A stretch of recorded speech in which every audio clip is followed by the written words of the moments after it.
Well, the first thing you want to teach anybody, a child, a kid, anybody, is that you'll never earn your way to freedom. You just don't. You look around and you see, Kurt Schilling, if you remember from Boston Red Sox, made $100 million a year. He's broke, bankrupt.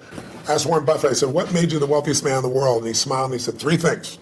He said, living in America, great opportunities, having good genes, so I lived a long time. And he said, the last thing is compounded interest. And we all know about compound interest, but I give the example in the book of this guy, Theodore Johnson, worked for UPS, never made more than $14,000 in income in his entire life in a year. And in old age, he was worth $70 million. And how did he do it? All he did was he took a percentage of his income. His percentage was 20%. Now, his family said, we can't save any money. But he met a friend who said, if you pretend there's a tax, and the tax just took the money away from you, and you never see it, the money just comes out of your account and goes in an investment account, you'll be financially free. And so he was disciplined. He didn't look at it. It happened. $70 million by compounding. So people's mistake is, and kids don't know this, adults don't know this, that you won't earn your way there, but you can compound your way there. What I want to do is say, where do you put that money? That's the trick, right? That's the secret. Well, the first trick is actually doing it. Almost nobody does. Right. The second trick is you really have to understand where you're going to get hurt, because the fees. The fees are just destroy people. You have a whole chapter about the fees. I was like, this is incredible. Isn't it wild? It's nuts. Like, you lose so much money just on the fees. Well, just so people have an understanding, 96% of all mutual funds never match the market. I mean, they never beat the market. So I was just on a morning show this morning, and Michael Bloomberg's one of his guys in house some of his money. So this is the only industry I know of where people think they can be a doctor. They think they can be a financial planner. And I said to him, well, look, the statistics, Warren Buffett taught me this. He said, Ray Dalio told me this. David Swenson, who took Yale from $1 billion to $24 billion in 2 decades. These are people telling me this. Right. Nobody beats the market except a couple unicorns that nobody has access to. And I said, I didn't say you're not one of them, but I said, here's the truth. 96% of mutual funds don't match the market. That means 4% succeed. Now, what are your chances of picking the right mutual fund? People don't know what they're doing. They put their money in a 401k. They pick a mutual fund not knowing what it is. If you play blackjack, and you and I play, and you get 2 face cards, and your inner idiot says, hit me. I want to get 1 chance in a million when you get ace. You have an 8% chance of winning. If you try to get a mutual fund, you got the 4% chance of winning. So what I show people is not only do you not get the result, thinking logically, if I hire someone else to do it, they'll do better than me. But in addition, you pay around 2,000% more than it's worth, meaning you get the same exact product, the same stocks. If you own the index, right? You own a piece of all of America's best companies, say the Vanguard 500 index, 500 top companies, that costs 0.17%, like less than 0.2% versus the average mutual fund is 3.17. So compounded over time. But first, just hear that. So you're just like, the average car sold in America is a Honda Civic. It's $20,000. You can get the Honda Civic for $20,000, or you can pay $350,000. That's the difference between 0.17 and 317. But if you look at it over a period of how old are you? 31. 31, okay. So let's assume you and a couple buddies at 35 managed to put aside $100,000, and you manage not to add any more money, but to grow it at 7% in spite of ups and downs in the market. And you're 65. How much money do you have? Well, if you paid 1% in fees, over those 30 years, your $100,000 became $574,000. Not bad for never adding another dime. Right. If you had 3% in fees, had the same growth, but 3% in fees, you now have $324,000. Almost half as much. $250,000, 77% less money. And you had the same return. It was just the fees. So the world, most people ask them, what are your fees? They have no clue. Right. So I've created a site where people can go, they can type it in, you find exactly what your fees are and what you should be paying. And it's highway robbery. Where in the world would you pay $2,000% more for the same exact product? You can only do it because the financial industry makes things so opaque, so convoluted, and people feel overwhelmed. And hard to understand. Very hard to understand. That's why I try to come in here and go, look, time to become the chess player, not the chess piece. Let me teach you so you understand what's going on. It's not that complex. They use all these big words, but when you know what's going on, you don't get screwed, and more importantly, you take advantage of the system instead of letting the system take advantage of you. Yeah, I like that. Now, you've coached some of the world's greatest athletes, former presidents, biggest CEOs. Who coaches you? I've had a lot of people asking me to ask you this question. Who mentors you? Who coaches you today? I have always looked for people that were playing the game at a different level than I am and or knew the road ahead. I always tell people anticipation is power. If you ever play a video game against a child, it's pretty disastrous, right? Maybe not for you. You're maybe a different generation. But for me, it's like, it's not the kid is faster and smarter. If they played this game before, like 8 million times. So they know the first shot's here, the second shot's here, the third shot there, and you're like reacting. So when you're reacting to things, you fail. So my mentors have been people over the year, different people. My earliest mentor was a man named Jim Rohn. He was a personal development speaker, just touched my life. Then I was involved in neurolinguistic programming, NLP, when I was, 21, 22, 23 years old. I became partners with a man named John Grinder, brilliant man, co-founder of that. But in my last couple decades, it's been people like Peter Guber, who owns the LA Dodgers and owns the Golden State Warriors NBA team, and he's just brilliant. He's got 52 Academy Award nominations, so he's a mentor for me. Paul Tudor Jones, I coach, but also I'm coached by him because we get to pitch and catch. And then, I've got some people in my life that, like Steve Wynn is a dear friend of mine, built most of Las Vegas. He's brilliant. And these guys are all 18 years my senior, so they know the road ahead. And I'm able to learn from them in advance and then kind of anticipate things. And that, to me, is incredibly valuable. Yeah, very cool. Now, I want to ask you how you personally handle a breakdown. Because I've been to your workshop, and incredible experience. Thank you. And you teach people how to overcome their fears and how to handle breakdowns. But how do you personally deal with it? And do you even have any breakdowns? Yeah, they sent me a list of questions you had just to kind of give me, that was one of the questions. And I was like, it's interesting. It's breakdowns, it's certainly not something I experience. It's not because I'm so talented or so brilliant or so fearless. It's just, you're like an athlete. You're an athlete. Yeah. You're in shape. Yeah. Right? You're not going to have a reaction in your body like somebody who doesn't take care of themselves. Right. So, I don't believe in emotional intelligence. I think it's useful, but I'm more interested in emotional fitness, because intelligence is a capability. Fitness is a state of readiness. Interesting. If you are fit, you can take that demand right now and you can deal with it. You can deal with that physical stress, that emotional stress. Same thing's true with psychological fitness, emotional fitness, right? So I'm pretty fit, and part of that is not because I'm so smart. Part of it is that I've taught this for decades. I remember I had a woman who came to one of my seminars in early 80s probably, and she would run in this room, 10,000 people. I think it was, she went a couple of 10,000 person events, and she would get in this front row and fight her way through there. And she'd jump and go for it. And at one break, she came up to me, I was signing a book for her, and she says, she goes, Mr. Robbins, I've seen you at like 8 of these. She goes, I've seen you like when you're really, I know, I can hear your voice, you're hurting, or you haven't slept. And she goes, you always seem to be so up all the time. How come you're so up? And I said, well, part of it is I attend all these seminars. So I'm teaching it. So there's a fitness to that. But there's also, I've buried 3 fathers and 1 mother, and that affects your life. I've had a physician look me in the eye and say you have a tumor in your brain. Wow. And so I've had those moments that when you've had extreme stress and you push your way through it, you build psychological muscle. It's like it takes a lot to knock me off. In the early days, we didn't have $50,000 to keep the doors open. How do we do it? Then I had, graduated to $5 million. Then I graduated to a partner of mine who kind of didn't do things well, and I ended up owning $100 million because I had to take on his debts. $100 million. But when you do all that stuff, now my companies do $5 billion, a year. So you keep expanding what I would call really the circle of the threshold of your influence. Sure. Everybody has a threshold of control, and if you get beyond it, you kind of freak out. So it takes a little bit more. I can't. So you don't really have breakdowns. I don't have a breakdown. I mean, do I get pissed off or get frustrated or tired? Yeah, but a breakdown, honestly, no. So how do you handle it if you get tired of something? I sleep when I can. Okay, cool. I mean, it's honestly, it's pretty simple. But when I've had challenging times, I mean, I have so many tools. Yeah. I pull them out. And mostly it's just like you as an athlete. You don't just physically break down. Right. You take care of yourself. So you're constantly training that. I think most people don't train their mind and emotions. It's like I think the most powerful muscles to me are not physical, they're as strong as important as they are. It's like faith is a muscle, courage is a muscle, determination is a muscle, playfulness is a muscle. Passion unexpressed weakens. Faith untested gets smaller. Yeah. So I'm always, I call it deep practice. I'm always pushing myself to the edge, and pushing yourself to the edge makes you stronger. Yeah.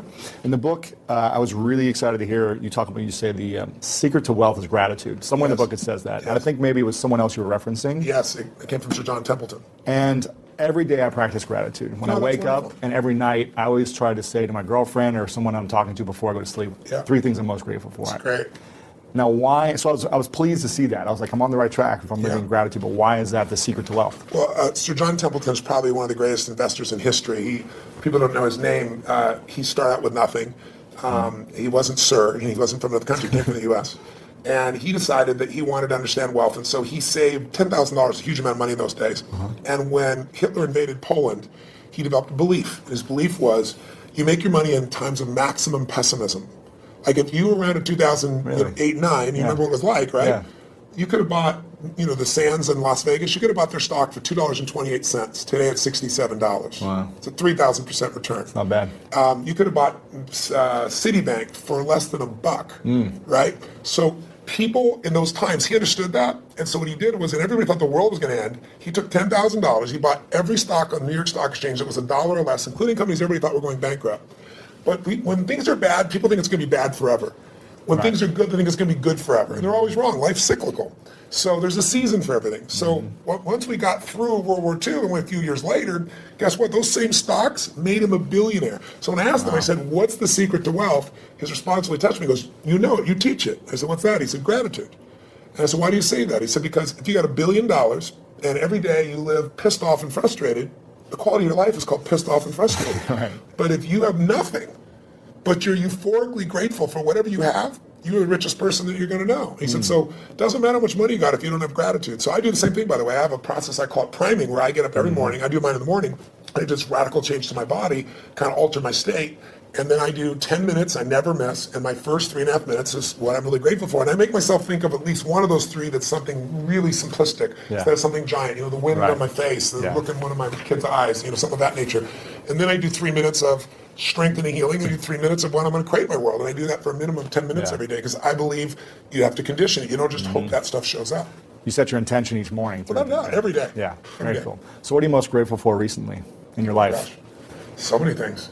Well, it's Thanksgiving, so one piece. Well, one is my daughter is 40 years old, and she's been wanting a child forever, and she's going to bring me a grandson in a few months, which is kind of cool. Congratulations. Thank you very much. That's cool. But also, it's Thanksgiving, so for me, it's a very emotional time, because my family was fed when I was 11, and we had no food at Thanksgiving, and it touched me so deeply, and I decided I was going to give back. So when I was 17, I fed 2 families, and then 4, and then 8, and then I didn't tell me I was doing it, and then I got my friends to do it, and my companies grew, and I've fed 42 million people now over 37 years. And but you have a challenge for this, right? Well, this one, what I did is I decided, I'm writing this book, and in the middle of writing it, last summer, most people didn't even notice, Congress cut food stamps. They don't call it food stamps anymore, but I lived on them, so I know what they are, food stamps, with my family. Family lived on them. But they cut it by 8.7 billion, which means you eliminate 2 million people from the rolls overnight, and they still need to eat. Wow. So I support all these nonprofit organizations, and Feeding America is the largest in the country.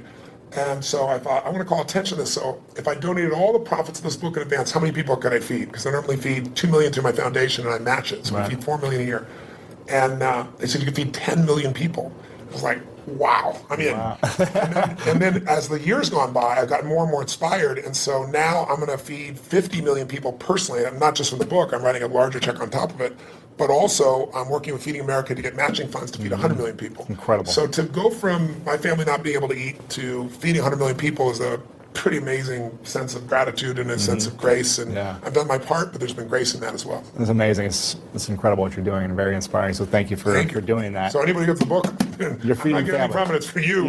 But it also feed on average 50 families every book. 100% is being done. 100%. Not only 100%, more than that. Yes. That's amazing. Yeah. Now, I think I also read in the book, I don't know if you said this or someone else said this, but the key to living is giving. Yes. Now, I think I might have heard you say this actually back when I first saw you when I was 16 at an event. And I remember thinking, I don't have anything to give. I don't have any money. How am I supposed to invest my money? 10, 20% every month. And then how can I give on top of that? But I really understood that, it's so valuable and important to give. And I work with a lot of nonprofits myself, building schools for kids around the world. Wonderful. And I've seen a big impact in my life, in the way I'm able to serve people. Sir John Templeton told me that he's never seen anyone tithe, which, tithing is usually 10% of what you earn, for at least a decade, who didn't become incredibly financially free. Wow. And I think the reason is, I had a moment like when my whole life changed. It was kind of twofold. I was really young, like yourself back then, right? Working my tail off, trying to build a business. And you have big goals, you don't always succeed to start with. It doesn't just come together, right? It was hard. And I remember I was so frustrated because I was working 18-hour days and nothing was working, and I was broke, and I felt embarrassed. I should be doing better than this. Sure. And so I was driving home from Orange County on the 57th freeway in San Gabriel Valley, out near a place in Pomona, California. It probably doesn't matter anybody else, but I remember it so vividly because it was almost midnight. And I was at this breaking point. And then I was like, why am I not, doing better? And then I just pulled over the road, and I used to keep these journals. I still have them, written journals. And I wrote in big lines, the secret to living is giving. And I started crying. And I realized I am so focused on what am I not getting. Receiving. I'm not focusing on what I'm giving. Yeah. So for 6 months, man, it turned me around. But then, something else to get in your body. It was in my head, it was in my heart, but it had to get in there to stay. And I started getting through some really tough times, and I lost everything financially. And I was mad at everybody because, like, I'd loaned a friend $1,000, and I'd been doing well, and he didn't even return my phone call. Oh. And what changed me was I was down to, I don't know, $22, $23, something like that. I don't know, it was $24. Enough that I knew that I didn't have money for food for the next week, clearly. Right. And I didn't have any prospects. And I was living in Venice in this 400 square foot bachelor apartment, feeling sorry for myself, getting pissed off. And I thought, you know what, I got to eat.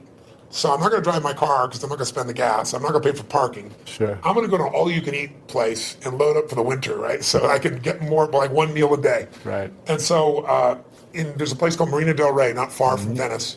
And it's a beautiful community, and it's right on the water. And there's a place called El Chorrito. It's still there. It's a little restaurant. It had taco bar and all that kind of stuff. So I walked there for the 3 miles, and I go, okay, I'm going to go and load up. And I was all about myself and getting through this. And this woman walked the door, actually a very attractive lady. That's probably why I caught my attention. And I'm waiting to see who her boyfriend is, and there's nobody up there. There's a little guy down here. It was obviously her son. And he's wearing this 3-piece suit, a little vest. He opens the door for her. He pulls out the chair for her. And it was just, he stared into his mother's eyes. I mean, it was just pierced into her eyes. I don't know what it was, but something about him was just so moving. He was such a sweet, caring, loving young man to his mother that moved me. So I paid for my meal. I don't know what was left, $17, $18. Put it back in my pocket, what was left. Walked up to this young man, introduced myself, and I said, hi, I don't remember his name. I think he said his name was Ronnie. And I said, Ronnie, I said, you're a class actor. I saw how you opened the door for your lady. I saw how you held up the chair for your lady. He goes, she's my mom. I said, that's even more classy. Right. And I said, it's so cool that you're taking her out to lunch like this. And he goes, well, I'm not really taking her lunch because I'm just 11 and I don't have a job, Right.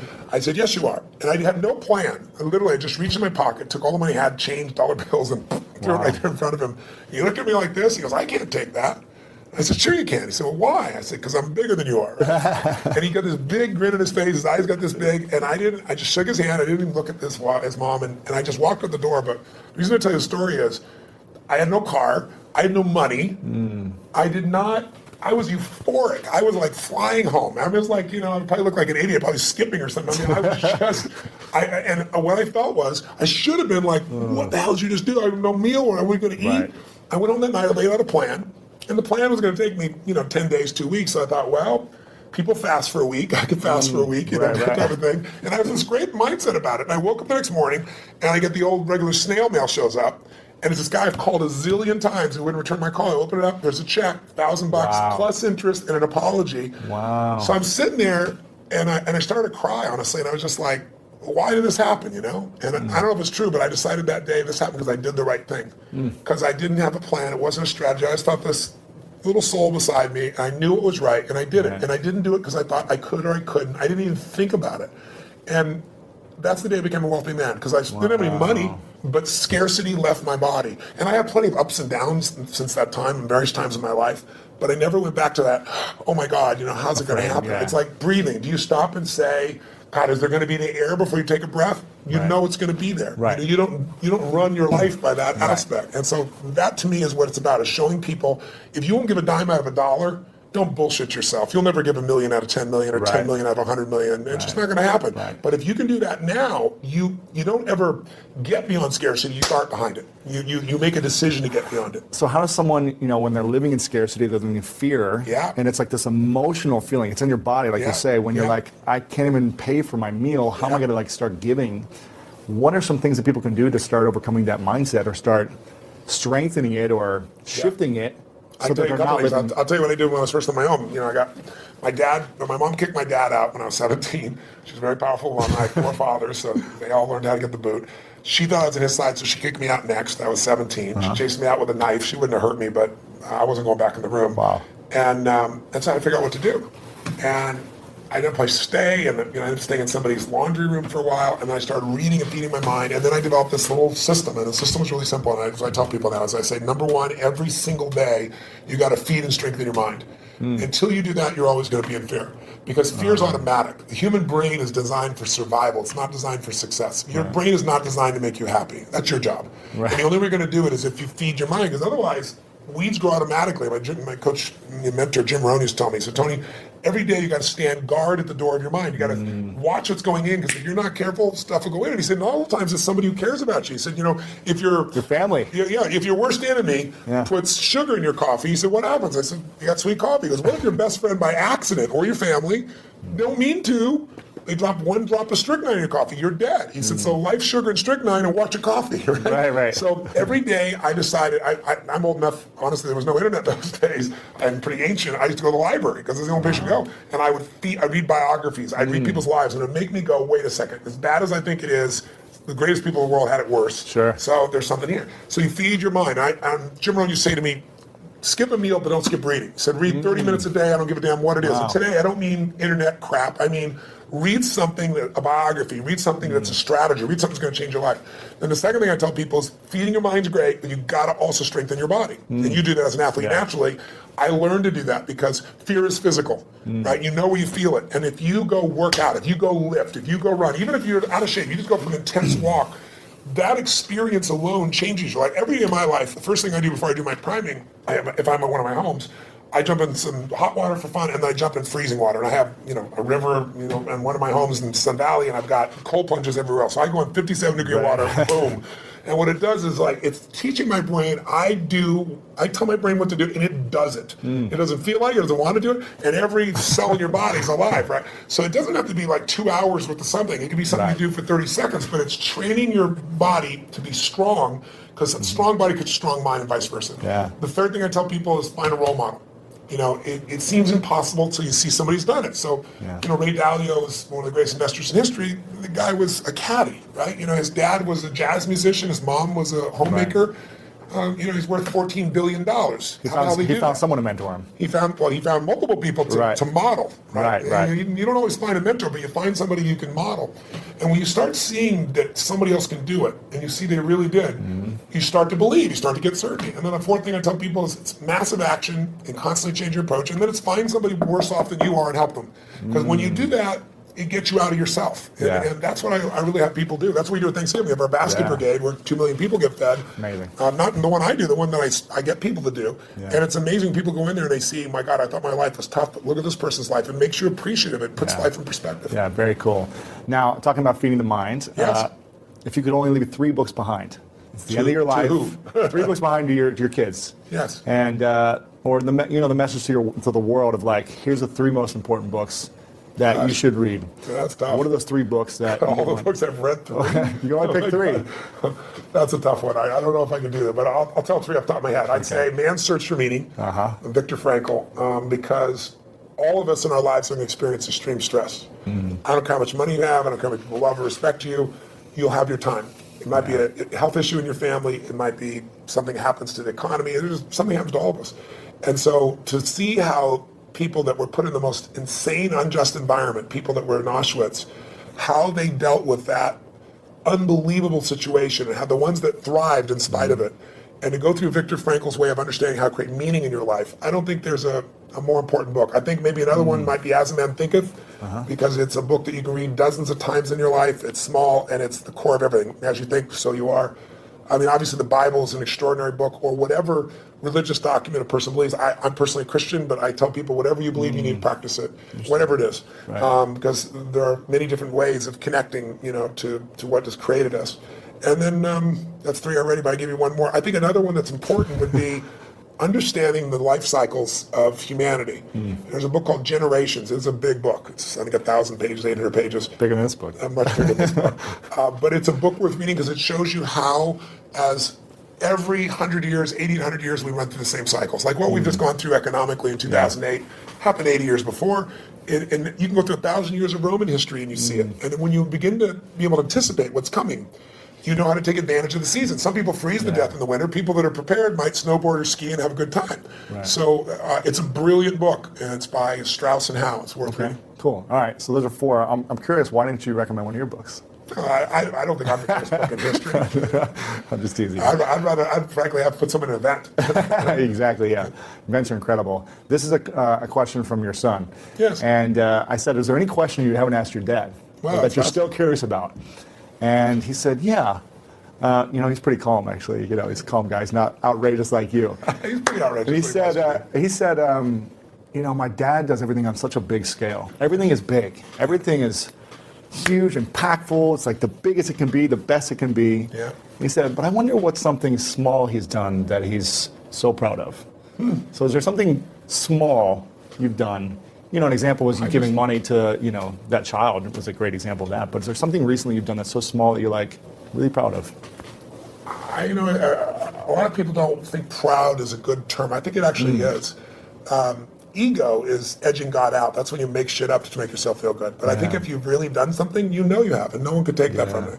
And so I'm proud of who I am as a man. I'm proud of the things that, what goes on when the camera's not on. And there are people around me all the time that will tell other people stories about what I'm really like. So I don't have to communicate that to people. It gets shared.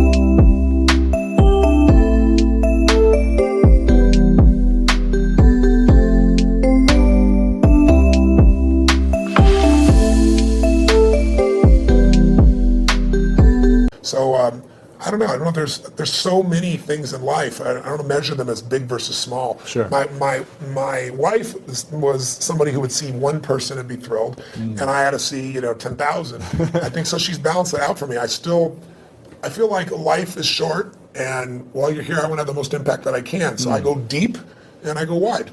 Right. But every interaction to me is an important interaction, and sometimes that interaction is just being kind. I know it sounds stupid, but kindness can, to the right place at the right time. Somebody can be suicidal. You don't know it. You're being kind, and it changes their state. Yeah. It's an interesting story of there's a gentleman who wanted to kill Nixon, and he couldn't get access to Nixon.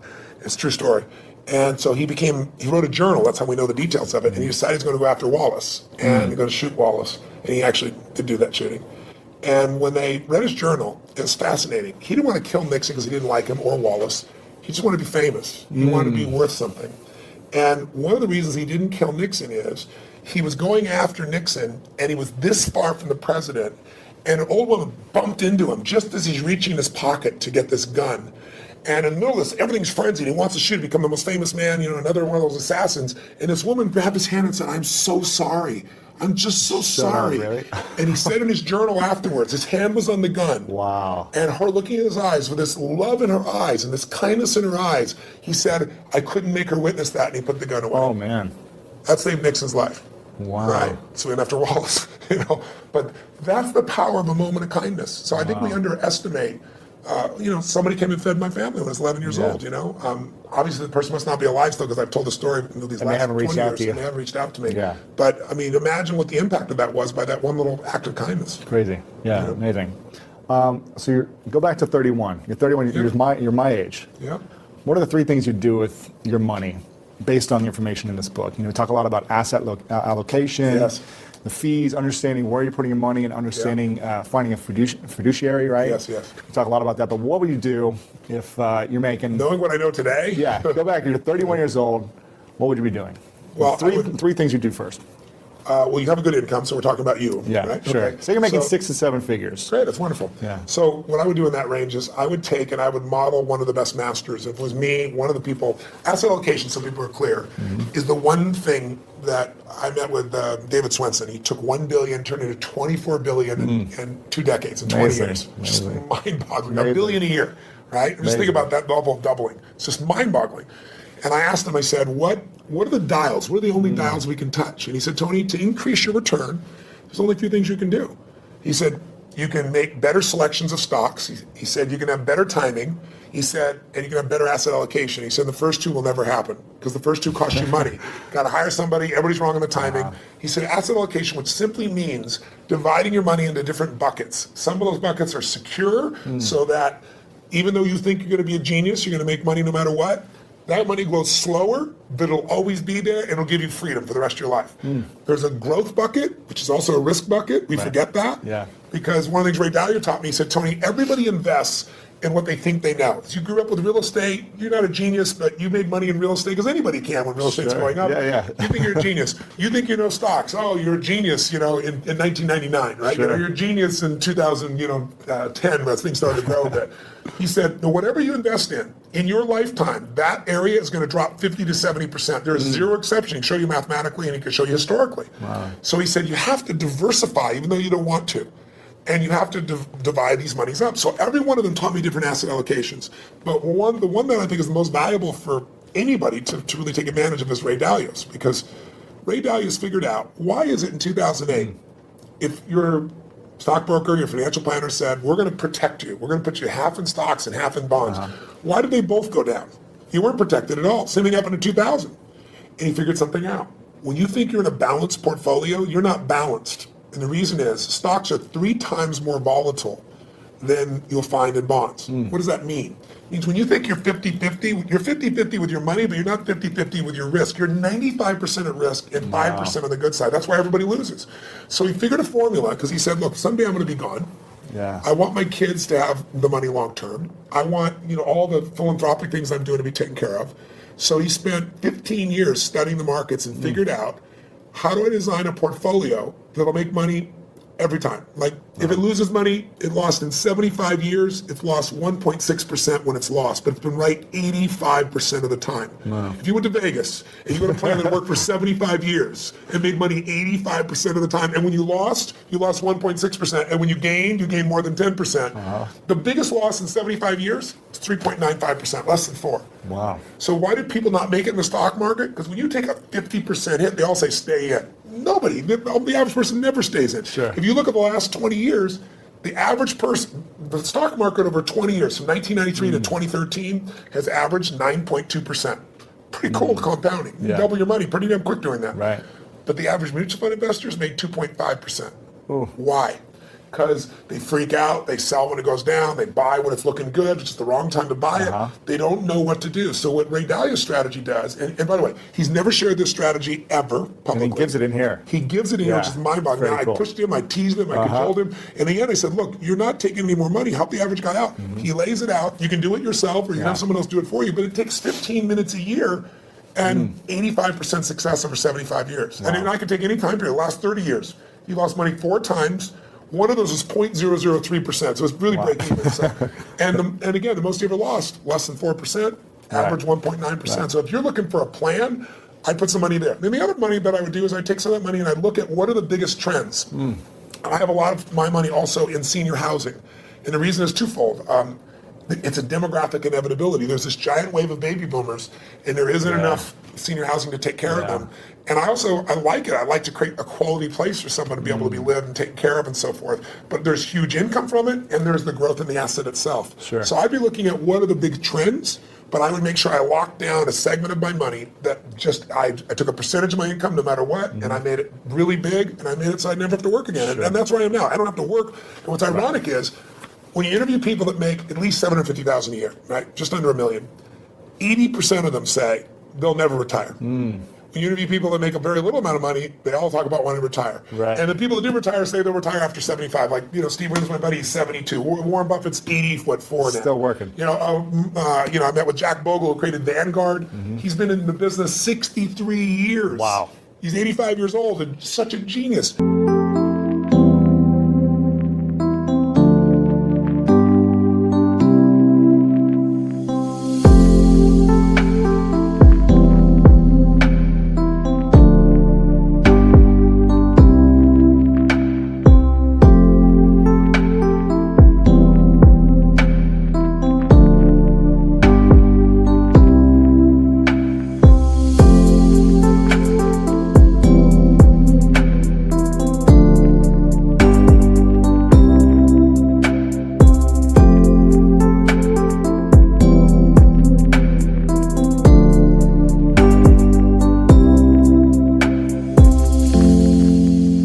Down there, he spent 4 hours with me, by the way. He came by for 45 minutes. He wrote in the book here, he goes, Tony Robbins came by for 45 minutes. 4 hours later, I had the most provocative and probing interview of my life, he said. But the guy's still in the game. Because the real goal is not to have to work. If you don't work, you'll go stark raving mad, because we all need to be productive to feel alive. Yeah, interesting. A couple questions left for you. Sure. One of them is, what's your definition of greatness? I don't know. I think everyone has greatness. I don't like that separation. I respect it, because in sports, I think it's really easy to measure. But sports is one aspect of life. You know, I think everyone has the opportunity to be great. To me, being great is being outstanding, to stand out from all the rest. And as you know, in sports, it can be by, you know, a few microseconds, right? You know, in the Olympics, you know, it could be a nose hair and you stand out. If you stand out, you show other people what's possible. Not everybody likes that. Some people get angry and think you're showing them up. Other people get inspired. I've always been inspired by somebody who's the best in the world at what they do. And so I think greatness is somebody who just will not settle and finds a way to do, be, share, and create in life what they want, as opposed to fitting in. I think most people are trying to not be rejected. I wrote in this book, I took a quote from Aristotle saying, how do you really live your life? Well, if you don't want to upset anybody, it's really simple. Don't do anything, don't say anything, don't be anything, and everybody will like you. You know? But if you want to have a quality life, I think you just have to put yourself on the line. And so to me, greatness is people that put themselves on the line, they keep growing, they won't settle. So what's next for you? What are you still up to? I mean, why are you going after inspiring 100 million people, feeding 100 million people? What's next? Why not? Right? It's like, what else are you doing in your life? I look at, there are lots of challenges. I mean, this is a problem I wanted to go after. It's a problem because people are being abused by a system that nobody means to abuse it. It's just, it's not an evil system. It's just, you have large corporations that are set up to make a profit, and that's their job. They're not set up to make you as an investor more profitable. So they take care of their shareholder first. So they get all the fees they can. They manipulate the system. So I want to give people freedom. To me, that's valuable. But, what I do with my life is I look at what I see that moves me. I mean, I always tell people ask me about speaking, they say, how do you be an effective speaker? I said, don't speak about shit you're not passionate about. And that you don't have a true edge where you can help somebody. If you can add massive value and you're passionate about it, then talk about it. Otherwise, shut that, what up. That's my view. So when I find things that I'm very passionate about, I like to go deep. I think we live in a Facebook world, a Twitter world, a tweeting world, texting world, where people are, by technology, not realizing they're becoming more and more shallow. I mean, there's people ending relationships by texting now. It's like, are you kidding me? They go, why is the person upset? I can't understand. Did you see this? I texted you. And I look at them going, are you kidding? But technology is making us think that our Facebook friends are our friends. I mean, give me a break. There's only a few friends you can go deep with. You can't have 10,000 friends and go deep. And I think a lot of people are dissatisfied because technology is making us go faster and faster. So I look for things to go deep in. And I think in our lives, there's a few areas that matter. Your body, your emotions, your spirit, your relationships, your economics, your business. Those half dozen or so areas I like going deep in, and I'm going to keep doing it.